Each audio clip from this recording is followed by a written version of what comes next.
Hello நண்பர்களே, எல்லாம் நல்லா இருக்கீங்களா? நாங்களும் நல்லா இருக்கோங்க. புரட்டாசி மாதம் 2வது சனிக்கிழமை நாம் இன்றைக்கி எங்கே வந்திருக்கோன்னா கூசம் பெருமாள் கோவிலுக்கு தாங்க வந்திருக்கோம். வர வழியிலே அன்னதானம்லாம் கொடுத்துட்ருந்தாங்கங்க.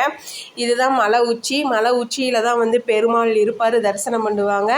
நம்ம இப்பொழுது தான் நம்ம மலை அடிவாரத்துக்கே வந்திருக்கோம். அங்கே வரிசையில் நின்று பெருமாளுடைய பாதத்தை கும்பிட்டுட்டு தான் போகணும்னு சொல்லுவாங்க. இந்த சைடு பார்த்திங்கன்னா ஆஞ்சநேயரை வந்து கலர் மாவால் வரைஞ்சி எல்லாம் வச்சுருந்தாங்க. அவ்வளோ ஒரு சூப்பராக இருந்தது. படிக்கட்டுலாம் மஞ்சள் குங்குமம்லாம் பூசி வச்சுருந்தாங்க. இந்த வருஷம் தான். அப்புறம் இங்கே ஒரு ஐயா பாருங்கள், அளவு ராமம் போட்ட அளவு வந்து குத்தி பெருமாளுக்காக காணிக்கை கேட்டுட்டு இருந்தாங்க. இதுதான் அங்கே கோவில் வெளி தோற்றம். உள்ளே வந்து ஃபோன் அலோடு இல்லைன்ட்டாங்க, ஃபோட்டோ வீடியோஸ் எதுவுமே இல்லைன்ட்டாங்க. அதனால் வெளியே தான் நண்பர்களை எடுத்தேன். சாரி, என்னை மன்னிச்சிடுங்க. நாங்கள் எல்லாம் தேங்காய் பழம்லாம் கொண்டு போய் உடச்சி வச்சு சாமியெல்லாம் கும்பிட்டோம். தேன் மிட்டாய் வாங்கிட்டு போய்ட்டு சரி ஏதாவது ஒன்று கொடுக்கணும் இல்லைங்களா, அதனால் தேன் மிட்டாய் வாங்கிட்டு போய் எல்லாத்துக்கும் எங்களால் முடிஞ்ச அளவுக்கு நாங்கள் கொடுத்துட்டோம் நண்பர்களே.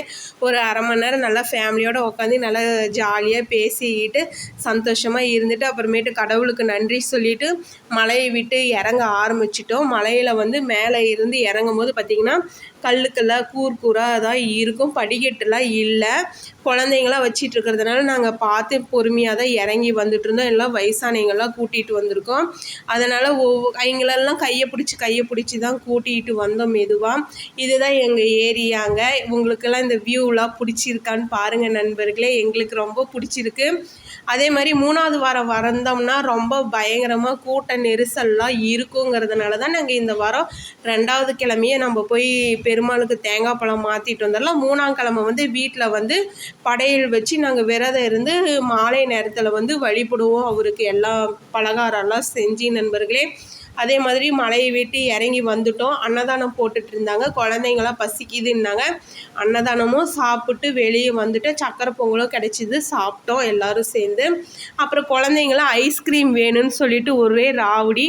சரி அப்படின்னு சொல்லிட்டு பாப்பாங்களுக்கும் வந்து நாங்கள் ஐஸ்கிரீம்லாம் வாங்கி கொடுத்து கூட்டிகிட்டு வந்து எல்லாம் விளையாண்டுக்கிட்டே சாப்பிட்டுக்கிட்டு வந்துட்டு இருந்தாங்க. அவ்வளோ ஒரு சந்தோஷமாக இருந்தது. இன்றைக்கி பெருமாளுடைய ஆசி எங்களுக்கு கிடைச்சிருக்கு. இந்த நாள் வந்து எங்களுக்கு கொடுத்த அந்த கடவுளுக்கு ரொம்ப ரொம்ப ரொம்ப நன்றி நான் தெரிவிச்சுக்கிட்டேன் நண்பர்களே. உங்களுக்கு இந்த வீடியோஸ்லாம் பிடிச்சிருந்தா சப்ஸ்கிரைபர் பண்ணுங்கள், ஃபாலோ பண்ணுங்கள்.